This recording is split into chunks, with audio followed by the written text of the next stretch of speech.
Welcome back to the Stompers Managers Report after the first week of CCL action. I'm Kiran Costa, joined by Stompers Manager Zach Pace and Skip. Sort of an up and down week. Started 1-3, but back-to-back wins over the weekend. What was your take on the first week overall? Yeah, we had a big win the first game against Slow. I mean, that was a good, well played ball game. And then we played a good tight ball game against them the next night and ended up on the losing end. But that was a well played ball game. Um, and then yeah, we lost, lost a couple there, kind of went on a little losing streak. And then it was nice to finish strong with those last two wins against the Seagulls. And I thought our hitters did a good job of, kind of grinding down the bullpen and getting into their bullpen, and we had a lot of success doing that. So, um, and our pitchers did pretty good over the week, and for the most part, the games that we throw strikes in, we win. So if we throw strikes, we win. So it was a good first week. Yeah, on the pitching side, we can start there. I mean, out of those 6 games, you allow more than 4 runs just one time. You have to be pretty happy with what you've seen from the arms overall. Is that sort of the recipe for success all year long on the pitching side? Yeah, I feel like you have to pitch if you want to win, and we have some really good arms, and I was pleased with how we threw, and we got some guys that are hungry and want to get in there and eat up some innings, so that's good. I was really pleased with our staff this week, and I mean, there's a couple games where our ratio of strikeouts to walks were really impressive, and when you have those kind of ratios, you usually win your ball games. So kind of what I touched on earlier, as long as we throw strikes, fill up the zone, limit our walks, we'll be very successful. A lot of guys were good, especially out of the bullpen. But let's focus on one name that Stompers fans know from last year. Chris Albee against Slow had 3 shutout innings and then looked very sharp yesterday in that ninth inning, given it's a 14-0 ball game.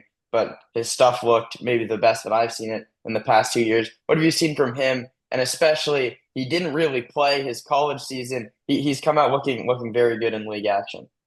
Yeah, he's getting ahead of hitters. He's throwing a lot of strikes, and with his arm angle, it's tough for hitters to pick up, and especially when he keeps the ball down and he's filling up the zone and getting ahead. He's really good, and I thought he did an excellent job this week. Did great against Slow. I think it was like I don't know, 35 pitches in 3 innings. I mean, it was really good. And then came back here yesterday and closed out the last game and looked sharp. So. Look forward to seeing him. I think we'll have him next weekend. I got him scheduled, I think maybe Saturday or Sunday next week. But yeah, looking forward to, seeing him out there again. And sort of on the pitching side, how you've laid it out here through just 2 weeks is you're sort of grouping guys together, right? Like Harper will go to Seo, and then you have your guys to come in after Waginto. Is that sort of how you're thinking about doing it all year, or is this just sort of how it played out the first 2 weeks? I try to give guys their days that they're throwing just so that they can do their lifts and other take care of their bodies correctly on the off days.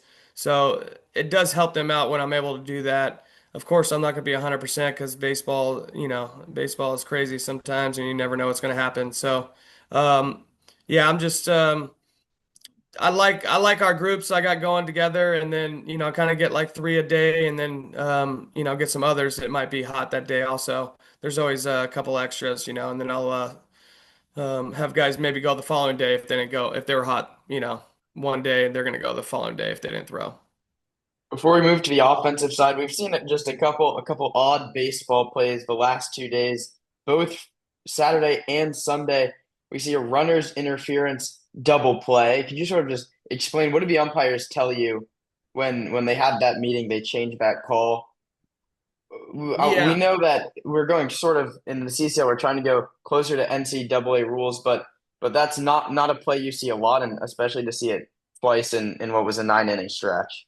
yeah. So our base runner peeled off to the inside, going to second base on a ground ball, and they said that the opposing team's shortstop had a double clutch because of it, and said it was runner interference, which I thought he was on the inside and he's giving himself up. But it's their judgment, the umpire's judgment, if that does happen. Um, that you know, that they just judged that he got in the way, and so we got called out at first base because of it, even though they threw the ball away. But yeah, the umpires got together on that one, and because they didn't call that out the gate, and um, then the first base umpire said they had it as a interference. Third base umpire who made the original call said he also had it as an interference, but didn't call it out the gate. And I was questioning why he did not actually call that out the gate. And we could have saved that whole mess of going to the meeting and all that. But so that happened on the first one, and the second one, our runner slid over through the bag. I saw that one pretty good, and you just need to slide into the bag. You cannot pop up, you cannot slide to right or left. You have to slide just directly into the bag, and not over it. And that's the only way it's supposed to be done for a clean slide. So our base runner just went over the bag, and he's trying to go hard, and I appreciate that. He's, putting in a really good effort. Um, and so he just needs to just stay at the bag. That's all. And that one was, I thought, correctly called, but I think they skipped our runner scoring on that. He's supposed to go back on that, but I wasn't going to say anything about that. Yeah, I think those calls hurt a little less when you're up 14 runs in both of those situations. Talking about that runner, Anthony Shepler, you talked about his effort on that play. He struggled a little bit in out of league play. His at bats didn't look great, but he seems like he's turned a corner a little bit this last week. He's hitting 357 over the past 6 games. Can you see him coming around a little bit at the dish?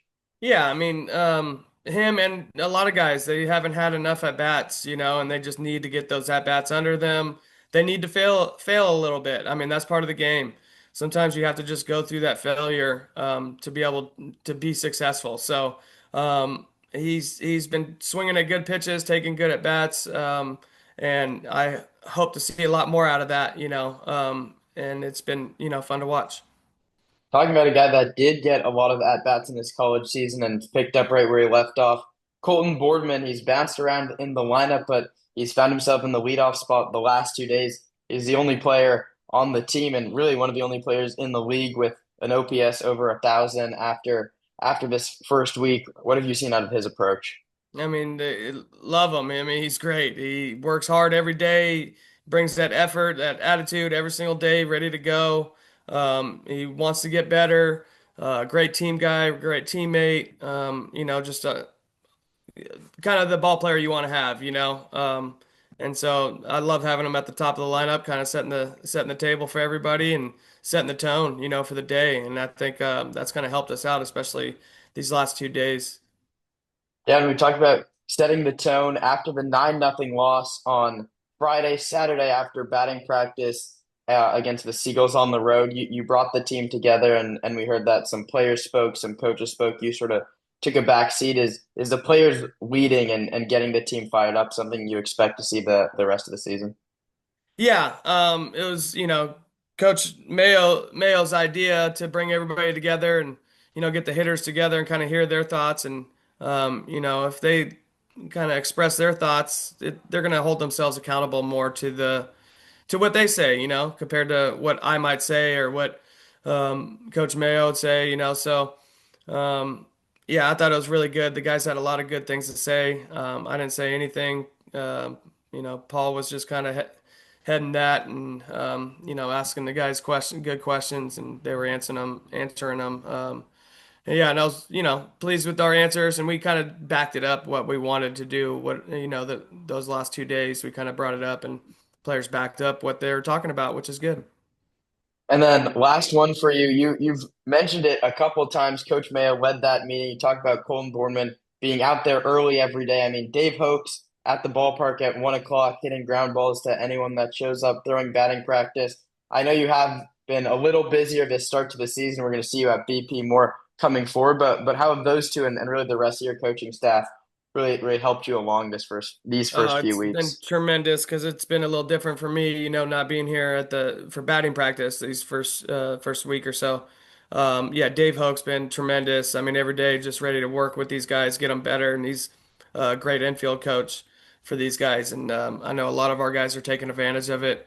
And Kenny Mimerstorff, he's been here, he's been great, and he's going to get married this week, so we'll miss him this week, but it's we're all happy for him, and can't wait to see him when he gets back. But yeah, so he's been, instrumental in just helping what he's done for our program, and he's taken over the pitchers while Coach Nooney's hurt right now, and is kind of handling that with the hitters at the same time, and he's doing early work with the guys, and yeah, and then Coach Mayo, doing helping out with field stuff and early work with the players, and talking to all the hitters and getting them going. So it's been great, and Jacoby too. Jacoby's always my right hand man in the summer, and he's been awesome. Just help take care of the field, do little things.